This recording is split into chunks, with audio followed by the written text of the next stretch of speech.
All right, pre-show shenanigans, Grant. We're in a little bit of a dry spell right now. We this is not technically the supposed to be the dry spell, but I feel like this week itself has really been a dry spell for sports. On this Yeah, great no, it Wednesday as has. well. It It is has. It has. particularly the Sahara Desert. But with that, we like to save our alien conversations for later in the summer, which is what I'm not teasing that. I am teasing that episode that's going to be in like a You month or you two did from you now. did you did I did just tease tease it. it. You But did I meant just more tease so it. not teasing So it as it's in this episode because it's not. All right, if you want to go listen to alien stuff, we get them once a year. You guys can go back and watch or listen to them, okay? That'll be later. But Grant, we today, and I have not told you this, we will be embracing debate this morning, this afternoon. Okay? As we do. okay, I was not aware we were gonna have We a will debate, be but embracing okay, debate on the top 5 fast food period restaurants of all time. okay. Top five fast food restaurants of all time. Now, quick question: fast food. Are we going to categorize fast food as it has a drive-through in it, or does a Chipotle Subway count? I think to make things fair, Let's go drive. we have to I was allow gonna the say let's go walkthrough. drive-through only, Well, because I know but McDonald's is going to be really high on that list if you just do pure drive-throughs, and Chick-fil-A would also probably be high on that list. So if we allow the walk-ins, well, then you start. drive-through or not, Well, let me put it this way. CFA is my one Yeah, one. but let me So put it this way. If you didn't allow drive-throughs, then you're negating the Five Guys' ability to compete or the Shake Shack ability to compete with the fair, In-N-Out fair. burger. Okay, So we kind of fair, need to allow those things. fair, fair. Okay, so what walk-in fast food is included? It Okay, is allowed. It is allowed.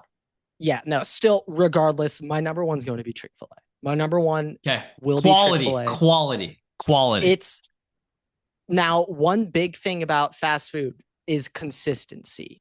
You could get it in LA, you could get it in New Orleans, you could get it in New York, you can get it in South Dakota. Anywhere you want to go in the United States, it's going to be the same. Okay. So consistency is a big thing for me. And Chick-fil-A, I believe, when it comes to top quality, we're just talking the classic Chick-fil-A chicken sandwich here. Okay. Yeah. Nothing Yep. crazy.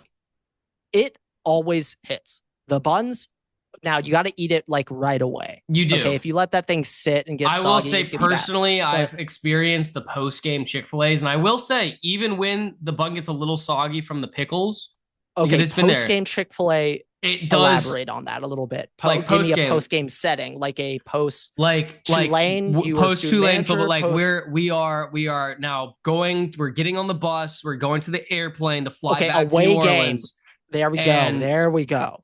That's the And context we're as looking you for. walk out the locker room, you get handed this box of Chick fil A's, 2 Sammys, a bag of chips. You get some sauces and the Powerade, right? And no matter what, hey, those buns, the bottom of that Wow, you just chicken. said Powerade. I did just see that tweet you sent me of the canned Powerade. Oh, yes. Yes.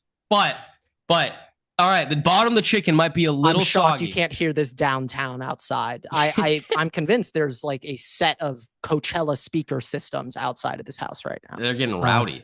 The bottom of that chicken might be soggy. The bun might be soggy, but it still slaps. The quality is still there. So I respect the quality. Yeah, and also, we're not gonna die. We're not gonna turn this into a fry tier list ranking. Chick-fil-A would also be up there. Waffle fries aren't my number one favorite fry. No, they're not my favorite fry either.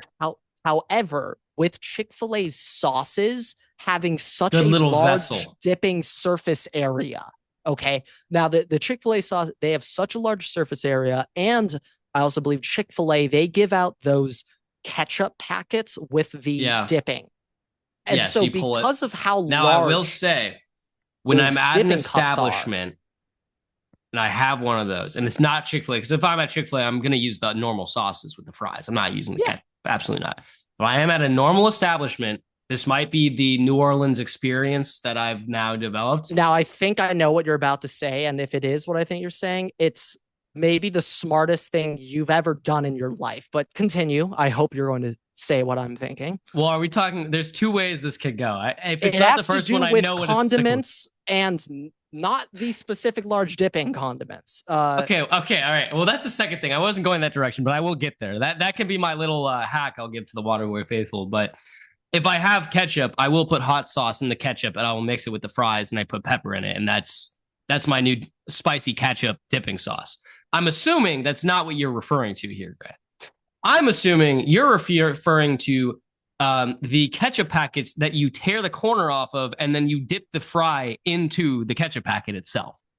Yes. I'm assuming that's what you're referring to. Yeah, no, that's like the most genius thing you've ever done in your life. Yes. Like I sat there, I was like, that wow, holy shit. That it only works with shoes like with the skinny fries. No, your classic fries. But instead, anybody who's listening, if you go to In-N-Out, whatever, do not dump the ketchup on top of the fries or dump it off on the side. No. Peel the corner off of the ketchup packet. Now you just have a straight dipping container. You just dip the fries straight into that slot, pull it out. You got a perfectly covered ketchup French fry. Oh yeah, perfectly covered. You get some amazing things there. All right, so I mean, like, yeah, Chick-fil-A is definitely the number one. But where what are the next? I mean, we got to get into the other four. So that is all right. The deep part of the conversation. When I think of fast food, I am actively, health consciousness is not quite on the mind. No. So I could go for a healthy option right here. But instead, I'm going to go with a banger. In-N-Out is my number two. Price considered here. I will elaborate for people who are not. Yeah, people who are not from the West Coast and have not, or haven't been to an In-N-Out. It's like $3 for a burger. Yeah, like, no, it's insanely cheap, and it's very high quality for what it is. Yeah, the other thing about consistency, In-N-Out is as consistent as it gets. Like they always are coming out relatively the same. Yeah. So right now we're going the quality route. Quality is kind of, you're going Chick-fil-A. Yeah, consistency is really big for me on fast food. Let's get 3 through like 5 a Long John Silver's. Depending on where you're going to that Long John Silver, I don't know if I've been to one. Oh, me neither. I'm just going off of pure brand recognition and stereotypes. But Long John Silver's, depending on what location, you could have a completely different set of menu items, Yeah, no, definitely. Definitely possible. A quick honorable mention that I can't include on this list because I've never been, but every time I see it, I'm like, oh my God, this seems like the greatest place on earth. Cookout. I've never been to a cookout. Would that qualify as fast food? Yeah, I would say so. Okay, but every time I'm like, that looks electric. I guarantee you, my top 5 burger as your side. Like my top 5 is going to be drastically different than yours, though. At least I want to see what your 3 through 5 is. That's why I say that. Okay, 3 through 5.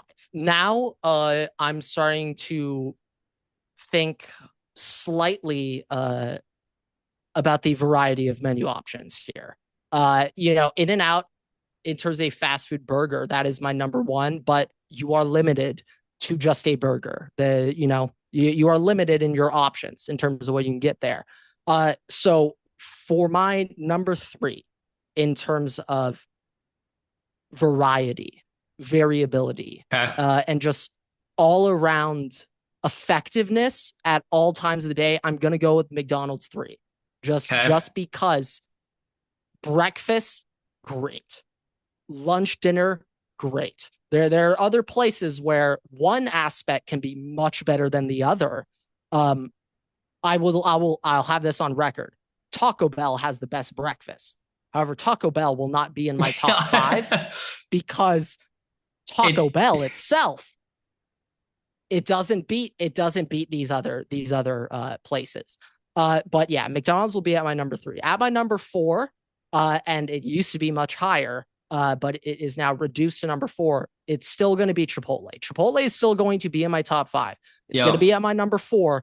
Now, a lot of this is nostalgia. I am thinking back to my late middle school, early high school days of Chipotle, where you walk in there, the bowl, it's like $7.15. The burrito is the size of my face.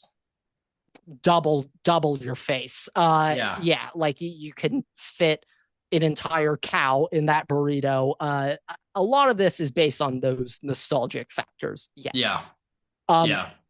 But regardless, and we're taking online orders out of this.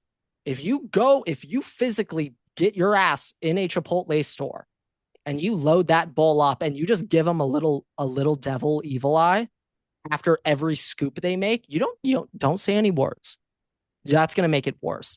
The subtle passive aggressiveness, that's what's going to get them to overload that bowl for you. And there were many, many times in college where I would go get a bowl, overload the shit out of it, and I got 2 meals right there.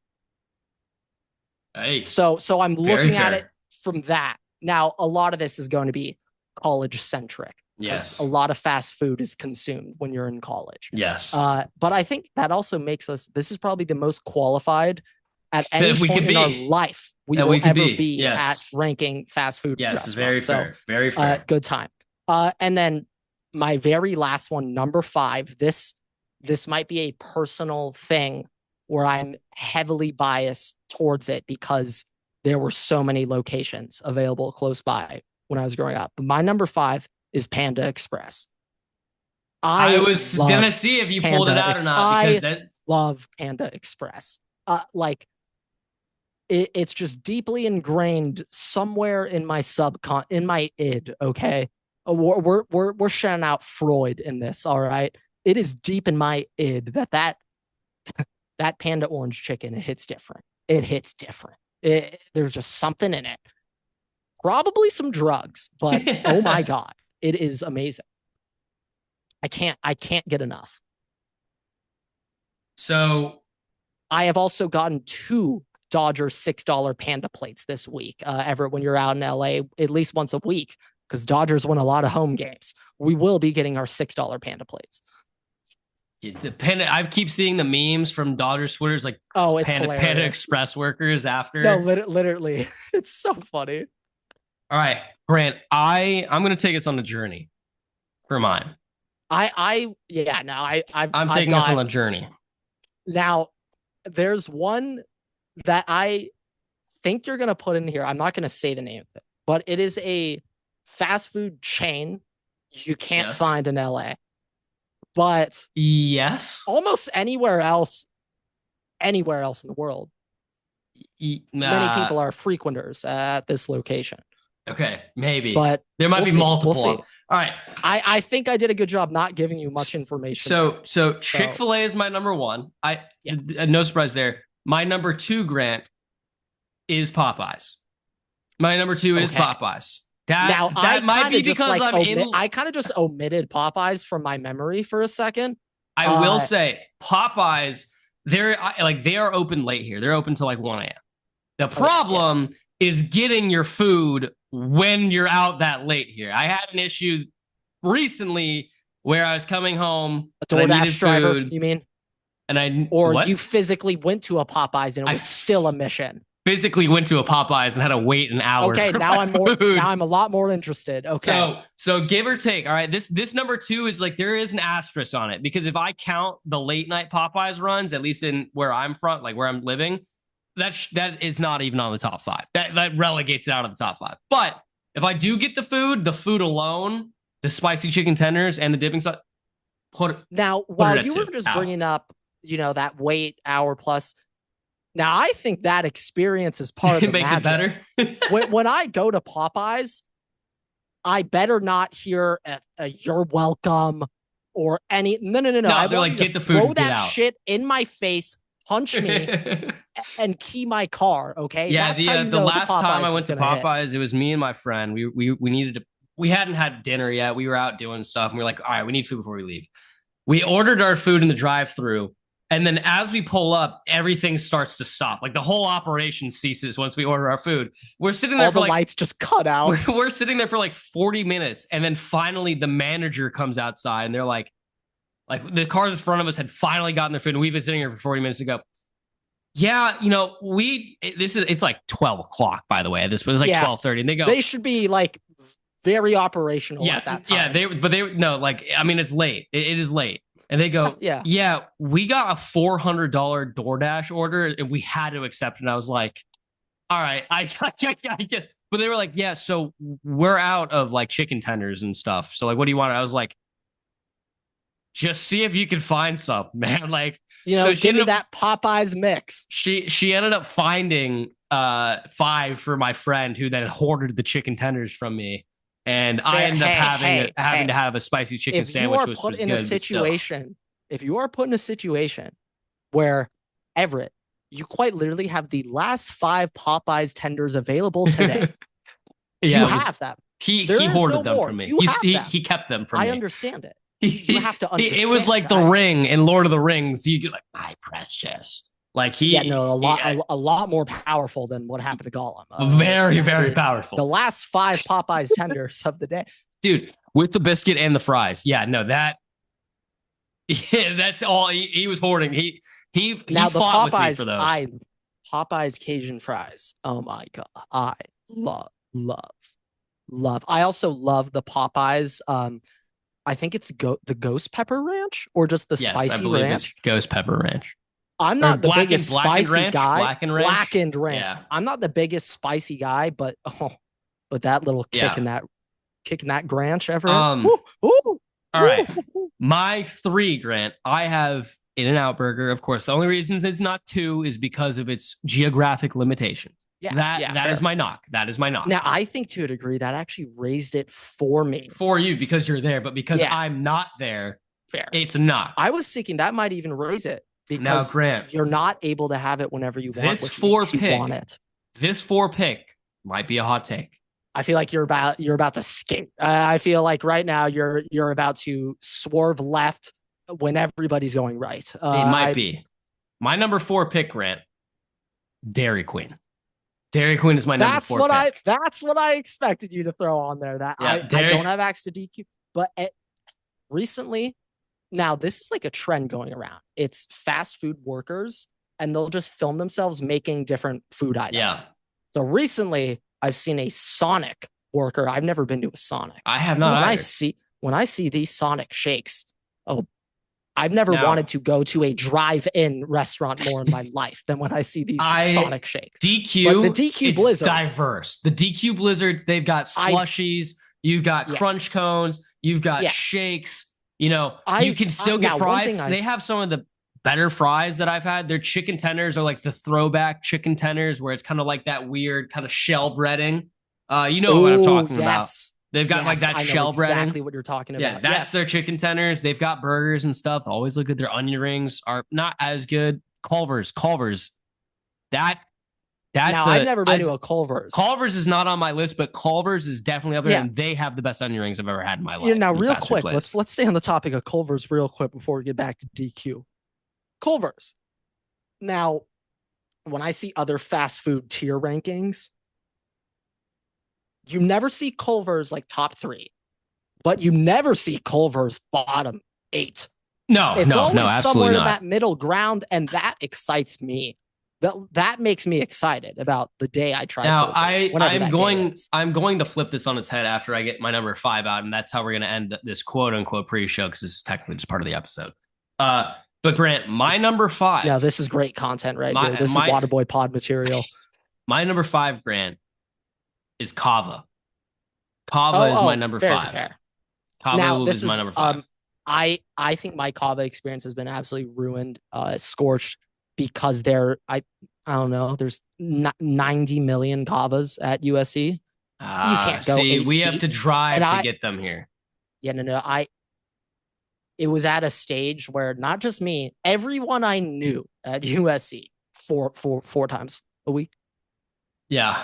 And we were all just like, we all need to stop. Now that five, I was debating between a Kava or a Chipotle or a Panda. Those were my initial tier. My secondary option, Grant, Dave's Hot Chicken or Cane's. Probably Dave's Hot Chicken was going to be a potential pull for me Yeah, there. like now it's technically that I guess that is technically fast food, but because it's so limited, I didn't even think about that. You know, I know, but it is an no, no, option. no, I'm gonna let you throw that on there. I just think, Now, I just forget about those. this is how we're going to end this great debate because it is more fun to go through the worst five fast food restaurants than it is the top five fast food restaurants. So We can speed run collectively, this one. All right. collectively, just it doesn't even need to be in order. Neither Just of the us, worst five yeah, fast neither food restaurants. Long John Silver's. Yeah, It's on that is there. on there. That is on there. 100% on there. Long John Yes. Silver's, we'll see you on there. Um, Now, I was just thinking, for I, some reason, I'm I gonna just ask: okay, does okay. Taco Bell make the worst fast food list? I wouldn't say worse. It's not good. No, no, no. It, Just it tastes like Taco Bell. It the it tastes like repercussions Taco of Bell. eating Taco Bell though are so extreme at points. It might make its way onto the list. Yeah, yeah, okay. It's on the short list. I'm not going to definitively put Taco Bell in the bottom five yet. I'm not. Um, it is on the short list. Any burrito there, doesn't matter what words come before the word burrito. They're all the same. They're all the same. It's all the same burrito. Okay. But I'm not definitively ready to put them on there. Uh, I'm trying to think of some other well-known fast food places. Like, is a Burger King on there because it's the worst of the burger I fast think food it has to restaurants? be. I Because it also will lobby out a Panera bread or a Noodles and Company, oh, we but could we we could can do a easily Panera toss bread. a Panera in there. Easily toss one. That's another thing I just like forgot about. Yeah. Now, I was thinking like they've been on an awful run like the Horrible past run. 14 years, Yeah. but they were at one point on a generational run. Does Subway make this list, Everett? Yeah. Yeah. If it was a decade ago and we still had RG3's $5 foot long The commercials, Danger they'd be Witch good. really brought Danger things Witch brought down. it down real bad. Really hurt sales. Yeah, Subway consistency. Going back to that, every Subway, it's Yeah. it's a brand new I also experience. don't think that it's in existence anymore, but I will throw Mr. Beast Burger on there. Never had one, but Okay. it is technically, I'm looking at a list here. It is on a list. So I will put it Would on there. would like a Red Robin? No, no, a No, Chili's can't qualify. bottomless fries at Red Robin. You can't go that way. Oh, Absolutely I not. wasn't aware That's Red also a Robin had sit bottomless down. fries. That's I'm well also a aware. sit Yeah, down. yeah, yeah. No, no. So I I was just can't thinking do that. chains. I would say Waffle House on quality, but Waffle House is its It's own not fast. entity that Oh yeah, you can't it's do that. yeah. No, no, no. Entity is the perfect word. I was gonna say it's its own governing body. Yeah. They have their own Um, government. They you and have. I are familiar with this established. How do we feel about a Johnny Rockets? Is that also sit Would down? that count as fast? I think that's sit down. Sit down. Yeah, definitely sit down. Definitely sit down. I think we're realizing in terms of like fast Real bad, it food. might be sit down You know, restaurants or worse. there's. Yeah, this might be a good thing if we can't immediately think of five awful fast food. This might be a good sign for Wahlburger, the fast food industry. Do they count? I think they count. Yeah, I think they yeah, count. sure. We Uh could toss them in. Uh, yeah, there's also I feel like we get into the point where there's like a lot more like Midwest or like very local, like specific Now I just chains. It's the realized other before we problem. did this list, a stipulation was, drive through not required, and Right. neither of us did any of the Shake Shacks. No, I still don't think they make the top five, but I wanted to throw you Yeah, off a no, little bit. we Maybe didn't see if even it do that. changes. Maybe see if it changes. Yeah, no, Kava, I I think chose Kava. Technically, that's like walk-in. They don't have drive-through. yeah, like Kava Chipotle. Yeah.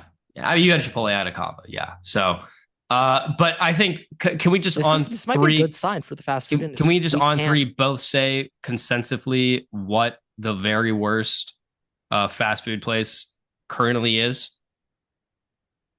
I hope we have the right answers, but sure. Just three. 2, 1. Panera. Long John Silver's. Oh, okay. I was Panera. going off of food that I have had, but yes, Long Yeah, John no, Silver's is number one. I couldn't tell you last time I had Panera. Not in a Long while. John Silver's, I can confidently say I've never had. Yeah, no, Confidently say that. have not. Definitely have not. But yeah, long pre-show. Long pre-show. Yeah, I feel like the mystery fish at Long John Silver's, like their special catch of the day. It's the mystery fish. That's one way to put it. It's definitely mystery something. Yeah, mystery summit. But all right. Time for the episode, folks. What is going on, everybody? Welcome back to another episode of the Waterboy Podcast. Today is episode 304. And there's some more torpedo bats news coming out.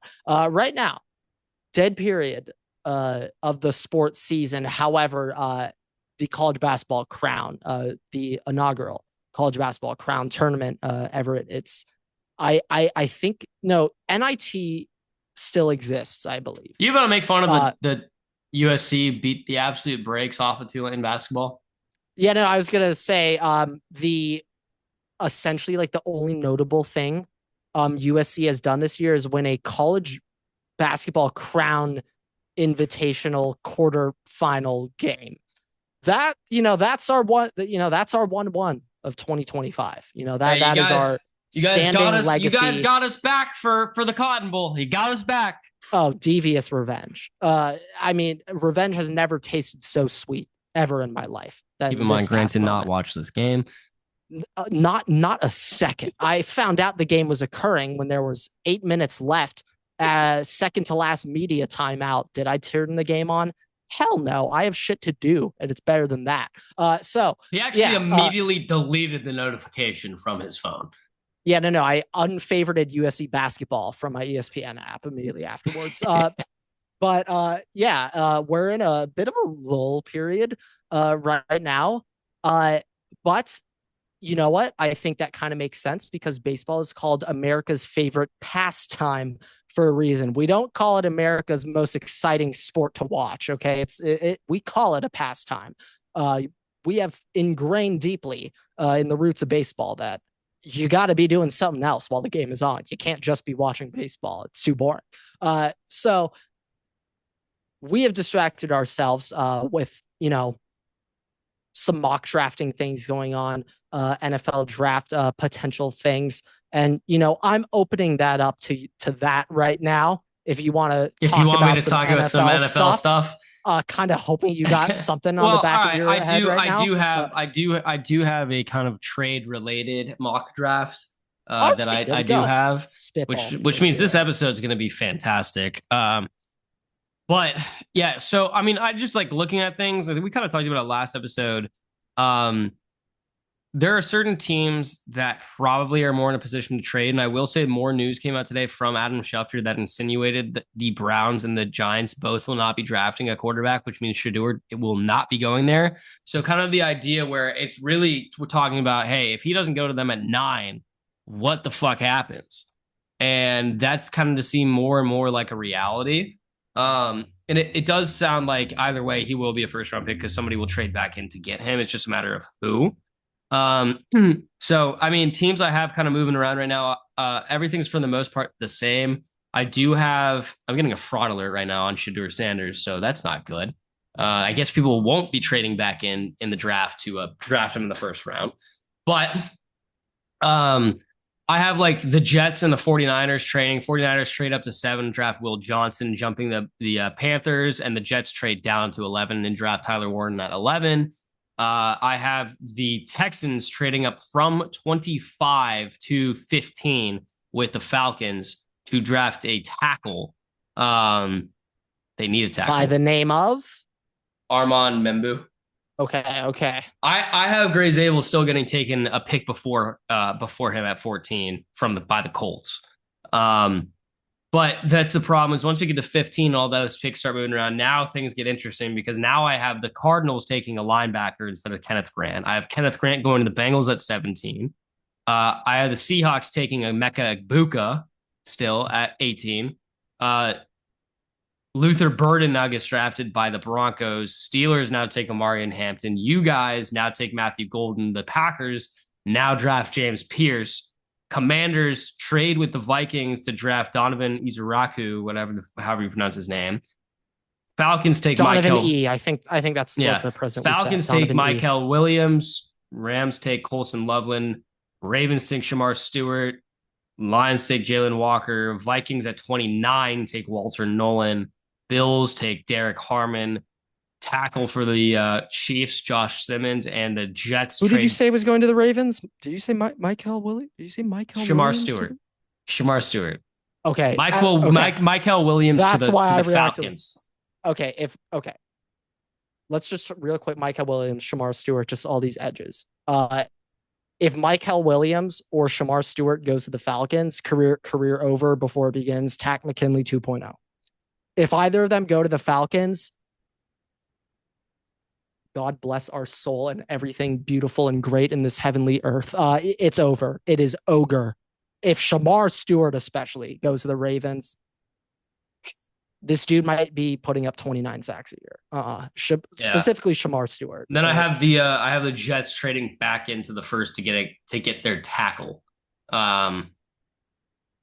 So okay. But I mean, like the first 9 really is the same outside of Will Johnson getting traded up for, and now really what ends up happening is Will Johnson gets taken by the 49ers instead of John. Where you got Shador going to in this? Still the same with the Saints.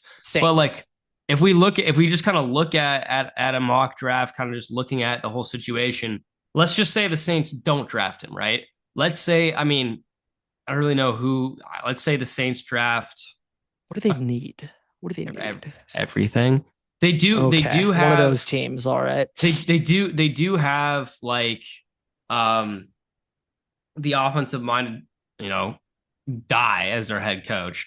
But like, I'm just gonna quickly speed run this and just like get to that point. Let's just not do any trades here, and just see what they really need, because that's really the gist of this whole situation.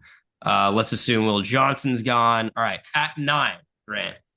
Kamara's older, so this says they need a running back, wide receiver, defensive line. They don't have a cornerback. They have no corners. Marshawn Lattimore gone. Paulson Adebo's gone. Like, their defensive line is old. Cam Jordan is somehow still playing, right? They don't have anybody else. I look forward to his media day picture this year, but that's about all. They don't really have anybody else. Their middle linebackers also like 38. All right, like, so they kind of just need everything. Offensively, their interior O-line is a mess. Quarterback's a mess. They do have wide receivers, I guess. Running back's old. Who's their tight end right now? Is it still Juwan Johnson? Demario Davis is still the Saints middle linebacker. Yep. So if we look at this, like, they do kind of need a wide receiver. Like, they could use another wide receiver, but they don't need it as much of other stuff. So that's kind of where we get interesting. Like, they could take the other Saints receivers other than concussion boy Rashid Shaheed. Okay.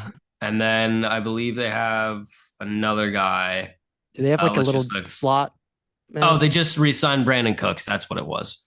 Chris Olave, Brandon Cooks, Rashid Shaheed. All right, so they have 3 deep threat vertical wide receivers. That definitely is going to work out great. Yeah, they have 3 receivers who are all the exact same player. That's going to create some issues. Their starting corners are Kool-Aid McKinstry. Okay, Kool-Aid good. Ugo Amadi and Alontae Taylor.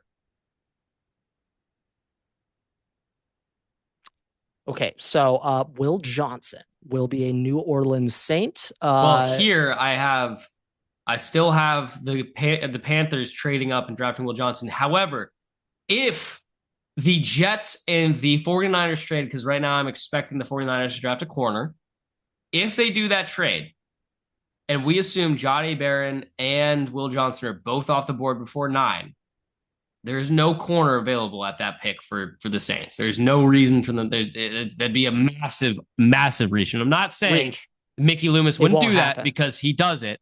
He does do that. But then we're getting into the question, do they draft Tyler Warren? Do they draft Shador? Do they draft I uh really hope Tyler Warren doesn't Kenneth go to the Grant? Saints because then him and Taysom Hill are on the same team, and I know Taysom Hill would get the snaps over Tyler Warren. So let's Well, just Taysom not Hill send is him to New dead. Orleans. Not to New Orleans coaches who they all think he's God. I don't know what it I don't is. know how it's going to be after he comes back from his ACL because didn't seem good when that happened. I'll tell you that I, much. He was I that thought old. he already wasn't good a No, handful of years ago. no. Remember when he got like what was it, 100 like 20 million? Yes, I do. They were all like 1 year Mickey, deals. Mickey is a They smart you could person. get out every year, But but like, all right, like looking at this, really, I think that if corner's not an option and they really don't want Shador, they probably will end up drafting defensive line guys, and they'll either draft a Mike Green, a James um, Pierce, or Kenneth Grant. Like that's what they will do.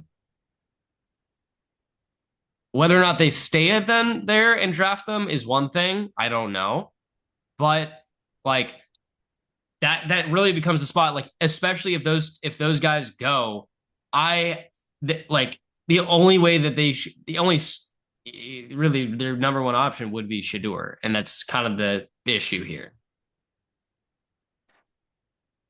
okay. So Yeah, I yeah, don't Saints they're a dumpster fire. yeah, I mean, Yeah, the other thing is that's that's a going to be headache. interesting to see is just like how much people care about like drafting certain guys because positions are deep, like defensive line positions are deep. Running backs positions are deep. So it's kind of like I feel like when positions are deep, there are less teams that like to draft those kinds of players in the first round. Oh yeah. Yeah, yeah. That makes total sense. I am thinking, so I think we were talking about this a while ago, but because of the amount of running backs available, we could see like some of these teams who like are in not exactly need, but adding one of these rookie backs would really, really help them. We think some of these teams could just wait till round 2 or round 3 to Yeah, go get yeah, a back because 100%. there are so many. Uh, with that in mind, though, I think we're going to get that in the sense where the first round, it's just two backs off the board, Genty and Hampton. And then either in I round honestly don't two, even know if Hampton gets drafted in the first round oh right yeah, now. yeah, no, that's even up for debate. But I would imagine that there's going to be a stretch of picks, either round 2 or round 3, where just 5 running backs go back to back to Probably, back to back to back. probably. And there's just panic, take the back now because they might all be gone. I definitely think that it's just I think we're gonna get into positions where really what's gonna end up happening is these later teams that have a big need, but there's not a later availability of those players. So like we're talking tackles and we're talking guards, especially guards. There are like no first round Going to be guards. some reachers. Yeah. There could be some reachers, but also we could see teams like desperately trying to trade. Like we could see like a team really really needs a guard. Um, like we could see some teams trying to trade up to get a Gray Zabel. We could see some teams like a Texans trying to trade up to draft any offensive lineman available. Um, we could see a team like the Steelers maybe try and trade up to get Shador at a certain point. Like you I don't also know. just feel like that would work out. If Probably, Tomlin was although Shador's coach, although I Mike feel like it Tomlin would has work out. never been able to develop his own Oh yeah, quarterback. He yeah, has no, never done it. we have He's gone over never done this. it. He was gifted Big Ben. And then all the other guys he has signed that have been productive. Any of the guys that he has drafted has not worked out. Mason Rudolph is technically an asterisk. Nah, we're I not don't going to know. count Mason Rudolph as like a worked quarterback now. So, but like it'll be interesting to see. The bigger thing that I could see here is there's a couple spots for Amari and Hampton to go. So let's look at that. Amari and Hampton could go to the Saints, could go to the Bears, could go to the Cowboys, could go to the Broncos, and could go to the Steelers. Those are probably the teams that would draft him, I think, over other. positions. Yeah, I'm trying to think of any. I'd be very Chargers surprised. could potentially. I would. There's no way if the you do Chargers that. took a running back at 22, I'd be After punching a Najee, wall. yeah. I'd be punching a wall, but You're just gonna go. I mean, It's I gonna be the guess same clip. Run the ball. Run the damn ball. It's the same. You're just gonna stitch it, and that's just gonna be that part of the stitch. I would be really surprised if the Saints took him. The Bears, if you know, what's his name? Liam. What the fuck's the head coach's name? the Bears head coach. Bears head coach. I'm blanking Who's on it. Lions boy? Yeah, what's Liam his Cohen? You're thinking of? Yeah, I'm thinking of Ben Cohen. Johnson. Ben Johnson is now the Bears. If Ben Johnson falls in love, He has the most standard name like ever for that. Ben Johnson. If Ben Johnson falls in love with Amari Hampton, they 100% will take him at 10. 100% will take him at 10. They don't care. They have no shame. They will just take him at 10. And I could see that where Ben Johnson would just be like, it worked out with Jahmyr Gibbs. This guy, Amari Hampton's explosive, very talented running back. I can see them walking into that and being like, all right, if Ashton Genty's not available, we're taking Amari Hampton. Cowboys, their number one running back is Javonte Williams. They do need a wide receiver. They do need a wide receiver. Cowboys hilarious. But their running back is currently Javonte Williams. And that's not gonna work. I'm thinking of Jerry Jones here. And I just feel like Jerry Jones can get behind a back like Hampton. Like if Genty was there, the second the Cowboys are on the board, the pick is in. If Genty is available, like the second Cowboys, I would not be surprised. Genty's a Cowboy. I would not be surprised if the Cowboys passed on him if and the Cowboys he's available. Traded up to go get Ashton Genty. Yeah. Okay. Yeah. But I do think if he was available at 12, there's a 0% chance they pass. I do really think Ashton Genty is a Las Vegas Raider. I'll be honest. I have two perspectives. I think they're fair. As a Chargers fan, if Ashton Genty went to the Raiders, I'd be hyped on it because that doesn't solve anything for the Raiders. And I'm just happy that they could draft, I don't know, a Mason Graham even. Or let's assume Mason Graham is off the board. There. They could get someone really, really lit. And if they took Genty, a running back there, I would be happy as a Chargers fan because they didn't fix anything. As a Ashton Genty dynasty owner, and I will have Ashton Genty, I'm not that concerned if he goes to the Raiders. I still think he'll put up production. Obviously, if he went to like the Broncos, then it's like, oh shit, watch out, folks. This might be RB2 on the year this season. But I still think he'd put up 1,000 yards, kind of like Bijan year one. Now the reason why I looking at him as a stock, I don't think is the reason why I say him go to the Raiders is like kind of not. It's not a lock. Nothing is a lock. But the Raiders liking him is because that running game was so anemic last year. It caused their entire offense to basically be non-functional. And now they have Geno and they have some wide receivers, like not really, but they have parts of the offense. And given last year's situation, fixing the running game, and that starts with the running back, obviously the offensive line, but like having a capable running back is the first problem. They were running Alexander Madison last year. All right. Like, I think Zamir White. Right now, RB1 for them is Raheem Mostert, and we both know he's tearing his ACL one play into the season. Yeah. Alternatively, maybe the Raiders draft Ted McMillan.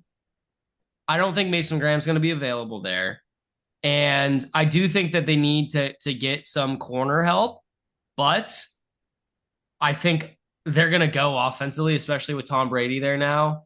And like the way that Pete Carroll goes, like he likes running the ball. So it makes sense for him to have a just straight, just workhorse. Yeah. Like Pete Carroll's sense, like Yeah, I see the Genty appeal. And you know what? Also, I'm forgetting Pete Carroll's their head coach right now. Do we think Pete Carroll's going to be the head coach of the Raiders in 3 seasons? No. Do you think? No, neither of us do. And because of that, if I'm Pete Carroll, I'm not looking at the future. I am looking short term and of the players there who has the best chance to first just like generate some buzz, remind everyone I'm back, but two, like maybe keep us a little relevant. It would be Genty. It So sells like from that tickets. sense, yeah, I think it makes sense. Also, Ashton Genty in that silver and black. He would look beautiful, Oh my God. beautiful. Even That as a Chargers fan, I have to admit, he would look hard as shit in Raiders unis. He would. I that would can hate just the be Raiders, and the Raiders jerseys can also be great at the same time. Both can be true. So very, very true. Very true. Um, but I mean, like that's for the most part kind of like the big eccentric points I have to make about the draft. I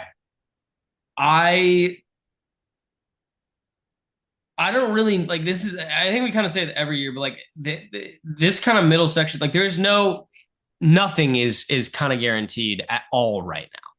Like we kind of have a consensus of who will be the one pick, and then maybe how a couple picks will fall from there. But like this year, really, there is nothing. Like it is a absolute crapshoot. yeah, yeah. Um, Recent drafts, you've kind of known because who here's the that thing: guy is. if the Browns go and take Travis Hunter at 2, throw everything out the window because Abdul Carter probably falls. The Giants don't need defensive linemen. They don't. They don't need an edge rusher. Yeah, if there's one thing the Giants don't need, well, I think So Kayvon sucks, but we'll worry about yeah, that later. but like if Travis Hunter goes 2, Mason Graham maybe goes 3, and then Abdul Carter is available for the Patriots. So maybe Will Campbell doesn't go to the Patriots, and then where does Will Campbell go? Because the Jags won't Yeah, draft hey, if I'm him. the The Patriots and Raiders won't Abdul draft him. Carter's available, you have to You take have to Abdul take him. Carter. You have to take him. You have to. And I like the only way it really fixes itself is if Travis Hunter goes 2, 3, the Giants. Wait, so real quick, going back a bit, when you were saying Shador's not to the Browns, in a way, is that kind of saying like we're taking Abdul Carter? I mean, I think it's between Abdul and Travis Hunter. Okay. But like, here's the thing: if the Browns go and draft Travis Hunter, the Giants are going to end up picking probably between either maybe 3 players technically, but probably between Will Campbell and Mason Graham. Maybe you could say Will Johnson, but I doubt it. And we're under the impression Travis Hunter to New York. Correct. Okay. Now we are assuming that. I'm just in my mind, if this were to happen, I think Travis Hunter to the Jags like would be best case scenario for It's his not career. possible. Yeah. It's not possible. Yeah. He's going to be gone by pick 3. So Okay. it's just a question of like if he goes, like depending on what the Giants how confident are you in Cam Ward, Abdul Carter, Travis Hunter? Not the teams. It could be any, but those will be the order of the first 3 players selected. We could see teams trade in, trade out, but the first 3 picks will be Abdul Carter, Travis Hunter. I'm like 68% confident because okay, I'll take that. Though. Travis Hunter as a talent is so appealing that the Browns could easily just go, let's take Travis Hunter. And if that happens, Abdul Carter is falling. Because the Giants don't need him. Maybe they trade down and somebody drafts him, but they don't need him. They need a tackle, a corner, or a defensive Giants interior. Don't need him, but if I'm Giants there and you have an Abdul Carter, even if he's not on your plans, you have Micah Parsons for the day. You maximize Micah Parsons. You're gonna trade him. They're probably gonna trade. No, I know that's what I'm saying. But like, you can get I don't care if it's the 3rd pick. It's Abdul Carter. I don't give a shit what the pick number is. Like, you're giving me a ransom right now for this. But like that's how it kind of everything. Like if Abdul Carter falls, like if Mason Graham goes, then who the fuck do the Jags take at 5? Because let's assume what are we thinking now? Abdul Carter is available at 4. The Patriots take Abdul Carter. You don't take a tackle. And then do Jags need a tackle? No. Okay. Not really. Like maybe do they take Tyler Warren? Their tight end one's Brendan Strange right now. I feel like it's just too early for Tyler Warren. Yeah, it is. It is, but it's a now what Yeah. happens situation. Yeah, Like, it's do weird. you draft Malachi Starks? Do you maybe reach on a Will Johnson or a Barron? I just feel like you shouldn't take a safety top 5 pick. No, you shouldn't. You know, You shouldn't. But assuming they stay put, it's a question of what they would do because you don't know. yeah, maybe just Realistically, the Mason Graham Browns, there. the no, Mason Graham would already be gone. Oh shit. Because here's the thing: the Browns Could in we the see Jags going after Tet? maybe probably not, but yeah, they do need a wide receiver. Brian Thomas is there. They Kirk could use is a just they could Kirk is gone. gone. Yeah, they Yeah. could use another wide receiver, so that's possible. But like Well, the what I was hearing with the Jags is Brian Thomas and Tet, like you're kind of getting a like Liam Cohen now, new head coach of Jags. You're kind of getting a slight variation of your Mike Evans and Chris Godwin. no, you're true. That's very true. That is very true. It's just I think as a general matter, like we kind of talked about this last year. There's like checkpoints in this draft. That's the way I would explain it. Like Checkpoints tiers almost. Like after but this it's pick. like kind of, but it's like we have checkpoints where it's like, hey, the Browns will determine whether we go through route one, route two, route three, route four, right? And we go a Yeah. little bit further, we're down the next route, and then we're at another checkpoint. And I think just kind of looking at face value, like the checkpoints we kind of have here, Browns are one of the first checkpoints. The Jets are one of the next checkpoints. The Saints are probably another checkpoint. So within the first 10 picks, we already have 3 checkpoints. Then we're going to get to the Dolphins at 13. That's a checkpoint. Then we're going to get I love to how you're saying that's a checkpoint. I love it. Keep going. Then we probably get to the Falcons, and that's another checkpoint. And we keep going. We're going to keep going. We're going to keep going. We're going to keep going. Broncos, another checkpoint. Vikings, Okay. another checkpoint. Then probably the Rams right afterwards are a checkpoint. And I think from there, it's 26 is the last. Yeah, like the more I'm looking at this class, I'm like in love with these late first players. All these guys in like a little bit after your pick, like 26 Rams to Eagles at 32. That range, I love every single one of those players. And I think the players available at the end of the first, it's like untapped potential talents. Like you got a Shamar Stewart in there, and you kind of have some project players where No, 100%. I wouldn't expect the world, but like there will be my expectation is thought in their development. The Chiefs will take a tackle, by the way. Like I can guarantee that the Chiefs are taking a tackle if it's available, if one is available. But I agree that there's very good talent available. The problem is that talent are available to teams that don't really need the talent at those positions. And then obviously some teams are draft best available and some teams are in that position. Like the Eagles are probably in a just whatever, like we've got 3 already starting interior D linemen, but let's just go and get another defensive lineman, right? But the other problem is there are championship contenders that have holes and need to fix those holes. And they can't afford to go and draft a Walter Nolan or go and draft a Josh Simmons or go and draft a Derek Harmon, right? Like they need a corner or they need a safety or they need an edge rusher. Like, well, I think there's so many edges at this end here. No, I know, but I'm saying depending on how things fall, like I have at the same time seen a lot of edges available and not a lot of edges available. Like I've gotten to the last 6 picks and the only edges are Shamar Stewart and Nick Scorton. That's it. And I've gotten to the last 6 picks and you have Michael Williams, Shamar Stewart, Nick Scorton. You have the Donovan E. You have a J like I've seen those ones Set the too. precedent, baby. I love I've it. seen those ones too. So it's really just going to be how things fall, and that's going to determine that. But like, I do think that there is a lot of teams at the back end that can't go best available, that are not in a position to go best available, and Give me some that's going to be the exams. interesting. Like, What are you thinking? I Like don't a think the Buffalo Bills, Bills? I don't think the Bills can go at best available. I don't think the Commanders can go at best available. Lions maybe could, probably I mean, could, that Lions defense was Swiss cheese. yeah. Um, Swiss cheese. but they've done stuff in the offseason. Like Rams, maybe could go best available if they wanted to. They're I mean, knowing the older. It's a Rams, problem. they're trading that pick for Miles Garrett. Shit, I Yeah, don't know. but Like, but the Chiefs need a tackle. Uh, Eagles can go best available for sure. Ravens need an edge. Uh, Texans yeah, no, need that's an horrifying. offensive lineman. Ravens are taking an edge there, and I do not care who it is.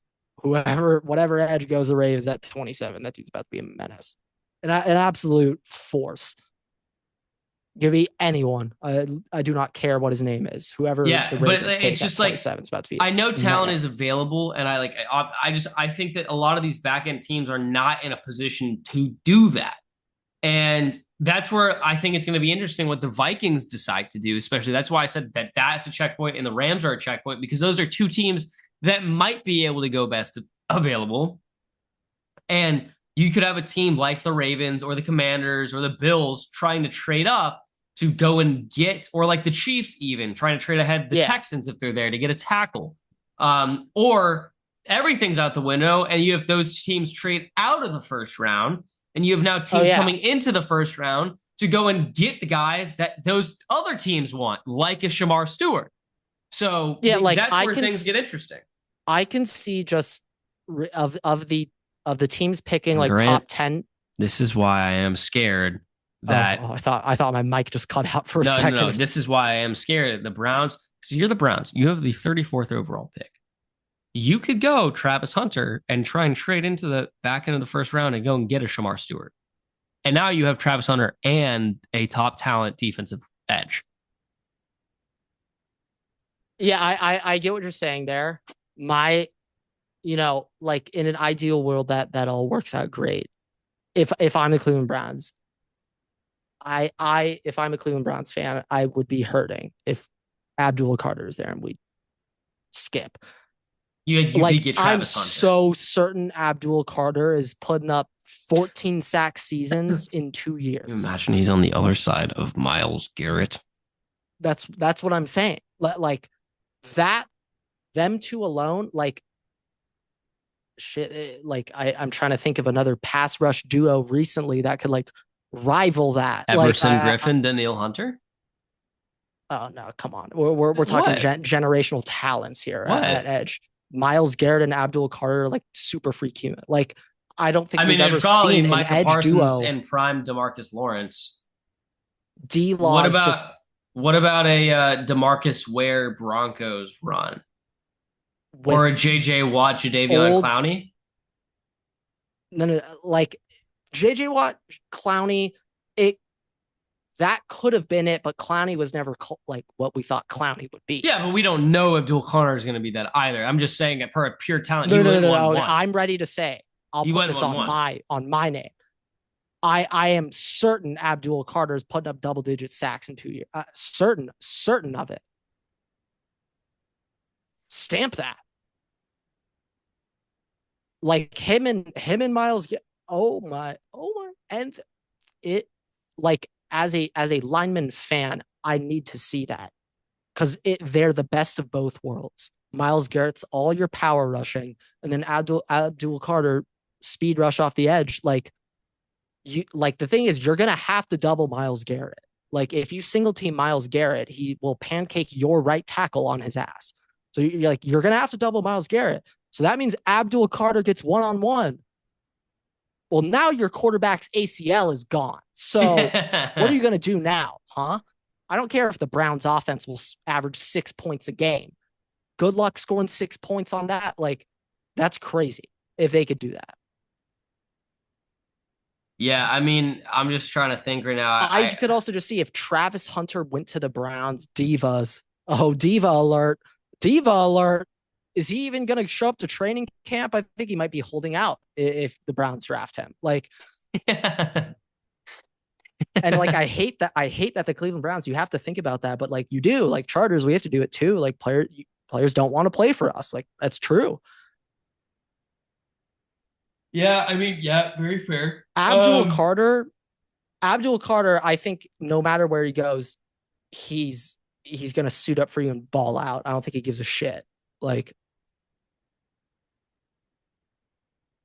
and also now Yeah. Shador's at the stage where he's heard from these scouts, and now he's like, I love every state in the United States of America. Everywhere is my home. Like he's now on the I love every city tour. Shador? Shador. Yeah, So it's because they start off so strong thinking he was Eli Manning. Yeah, newsflash. No. Um, you I don't have thought that Dion power. might have some of that pull. Well, also, You're not big it's arch. not You'll it's never not be even big just arch. Dion. It's like, by the way, like Dion could be, the best corner in history, but you're talking about a quarterback here. Like, they're gonna immediately take sway during like the golden age, quote unquote golden age. Like, that's more sway. Plus, like, we're talking about Eli Manning, and as a quarterback prospect, he blew Shador Sanders out of the Yeah, water. no, not even Not comparable. even close. So it's not even just like Deion Sanders versus Arch Manning. It is Eli Manning versus Shador Sanders. And the leverage that Eli gave Arch far surpasses anything Shador Sanders could Yeah, I mean, I'll possibly never give forget. Deion. I mean, it did kind of like semi like result in us getting like Philip Rivers, who was like my hero, but well, Not me and Junior Eli, Seau we're out the cool. We're womb. cool. We're cool now. Me and Eli, we're cool. Not Junior Seau. Well, I think that was just a separate draft. Like him and No, I know, LT, but I'm they're saying, I thought Junior Seau was your hero. not my hero, but like more so my idol. Oh, okay, my bad. How did you feel To when be Drew honest, Brees was on the my Chargers, though? hero is Urban Meyer. Urban Meyer is my hero. What if So Urban Meyer in an alternate world was the current Chargers head coach over Harbaugh? bolt the f up. All To a I'd have 3 to and say. 13 record. Bolt the f up. To a 3 and 13 record. Maybe. Sorry, I'm being too nice. That's 1 not and confirmed. 15, my bad. Maybe. That's not confirmed. Nothing confirmed there. um, but Wait, yeah, real quick. So I'm pretty sure don't fact check me, but Grant, I think Grant, Urban Meyer is the only NFL coach undefeated overseas. probably. Grant, this is where we're wrapping the episode. Max Muncy is currently testing out the torpedo bat. Oh yeah, he said in an interview a few days back, was asked about the torpedo bats, and I think his response, the order is on its way. Uh, yeah, no, Muntz is a guy that I think can really He could use it. He could excel definitely with use a it. torpedo bat. He could definitely What use it. one of the That much. players where I think it'll help him. Like the problem with Max is making the good contact. And like the last episode, I was saying how a hitter like Otani, Mookie, or Freddie, they get jam shot BS hits like a lot. And because of those BS, not good contact hits, you still get a ton of hits just by sitting there being a beast. And for those guys, I don't really think they would excel that much with a torpedo bat. Like they get enough BS hits that their weak contact, like I still want that to be effective. Just them making contact. They're probably just going to find a way on. Right. But a Max Muncy, like when Muncy makes weak contact, there's no hope for a BS hit. Like if he makes weak contact, it is a awful dribbler to shortstop or to second, or he's so under it and it's a pop fly to shallow right. So like for months, his weak AB contacts, like you're not going to hit anyway. So I don't care if we make those worse. Like when Max Muncy squares that shit up, let's make it a hit as often as we can. Because Yeah. that's more infuriating for him as a player, making excellent contact, but they got a guy right there. Like that's more heartbreaking than weak contact roller. Hey, that's months. What do you expect? But yeah, like those star players we have, I think you're better off without it.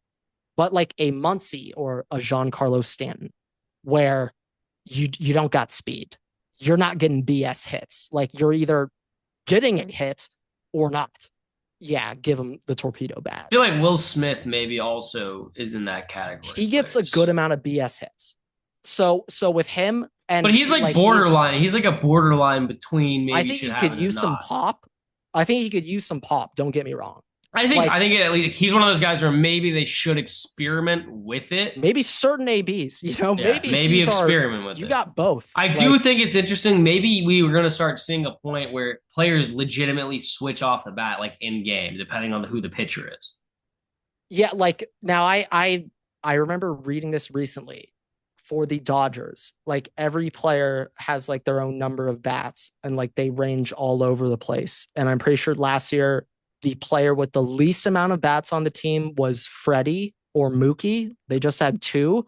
And then I believe Gavin Lux had 29 baseball bats with him at all times, every single ballpark last season. Um, maybe Gavin Lux is a little too superstitious. Maybe we're figuring that out. But Well, unfortunately for yeah, him, it doesn't seem like any of those bats were working. So I could be wrong, but I believe there were some Yankees saying that they've had multiple uh or players use multiple bats. I think either Jazz was saying it, or maybe it was Austin Wells who were saying like, yeah, I used torpedo for a few at bats, switch back, then went back to the torpedo or something like that. So yeah, I was hearing that it's like the weight distribution is probably different, but feels like weird. it's all the same. It's all like the same drops. And so like I was reading something that like some players were just like, I can't really feel a difference. Like, God. there is a difference, but do I think it like significantly impacts my swing? No, not that big. The Dodgers have announced that everybody at today's game, April 2nd, Wednesday, are Yeah. getting a Shohei Ohtani bobblehead. That is incredibly unfortunate for the people who have been sitting there since legitimately 8 a.m. for that game in those Yeah. lines. Yeah. That Yeah. sucks. Yeah. It's unfortunate, but I'd say good on Dodger Stadium. No, very good. And I Just the honestly, Dodgers in general. if you can do that with the mass wanted bobbleheads, I bet you they'll probably do them with like all of like the big bobbleheads. Yeah, because like I'll be like part of my thought, like I was considering hitting up this game today, and You I still have literally saw time. the line at 11:30. No, I know I have time. Well, you but have 2 minutes. No, you have 2 hours till the game starts. yeah, now I know like it was 11:30. Like I expect the line to be like that, but just seeing that line and thinking of Dodger Stadium parking, like that was enough to dissuade me. Just see, and so I wonder if Dodgers they're actually doing this because they weren't selling out these bobbleheads because there were some fans like, I will be honest, I don't want to sit in there. unless we go to a day like, I'm game, curious. I don't know. unless we go to a day game again, because when we went to a day game, parking was really Oh, easy. yeah. I refuse to drive to a game again after what I was put through last year. After what I had to experience last year, you made the most of me having a car in LA for the length of time I was there. Will not be happening again. Will not. I refuse. I refuse. Yeah. It is a nightmare disaster. Dodger Stadium parking. That's one thing. And the thing is, I don't know how you solve the issue. In season, you can't.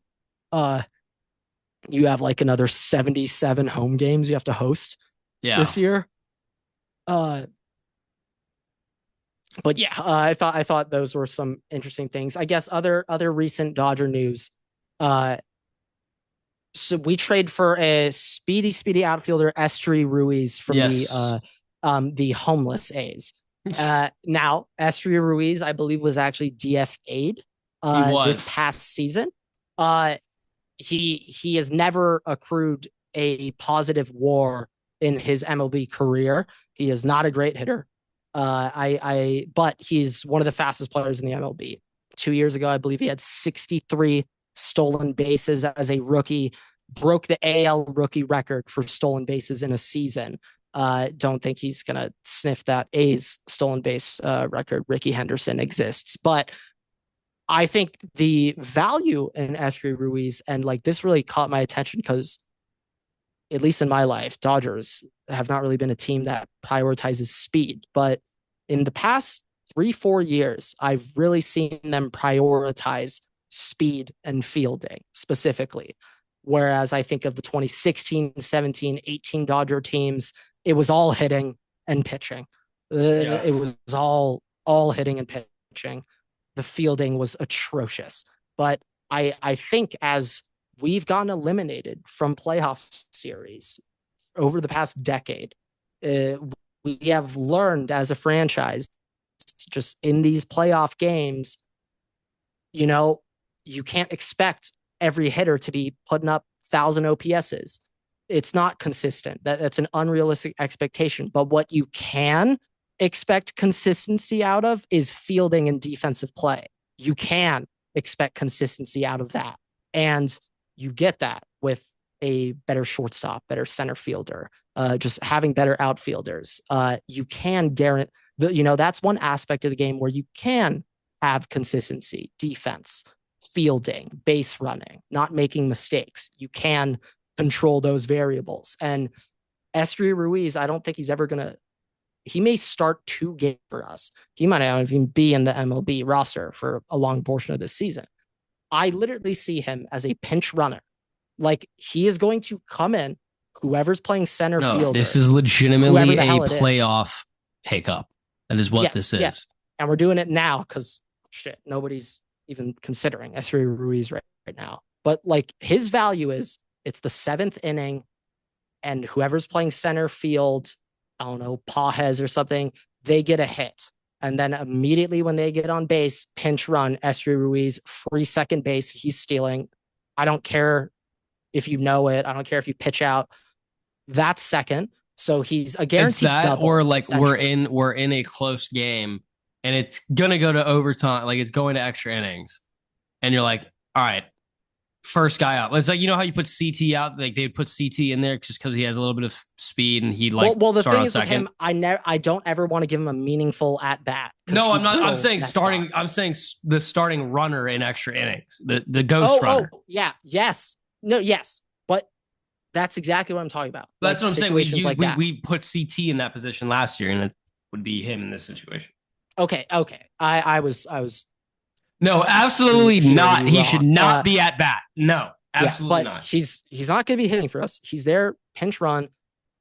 I'll need to look up some of the defensive stats, but like he's probably a top 5 fastest player in the MLB. So I'm going to assume he's a pretty solid center fielder. He plays center field. I would assume because he's fast, I'd assume he's got some solid range, can cover a lot of center. It's a matter if he has a glove. That is a problem. We need to make sure he can catch. I would assume I would assume he can if he's made to the MLB at this level. Like arm, I don't know, but also I don't really care because center, you're not really gunning many dudes from center anyway. But he's, it's a pinch running thing, but I think it's exciting because now him and Shohei, we've got 2 of the best stealers in all of baseball. Yeah. And Freddie, hey, don't count up Freddie. Don't count up Freddie. I just think we have a lot of value there. And like I've just seen this team, we're now prioritizing defense, steals, base defense wins these championships. Little things. Yeah, we're prioritizing these little things. And you heard it last year in that Yankees World Series. Like the scouting report we had on the Yankees was they are the worst team in the MLB at playing baseball. That was the scouting report.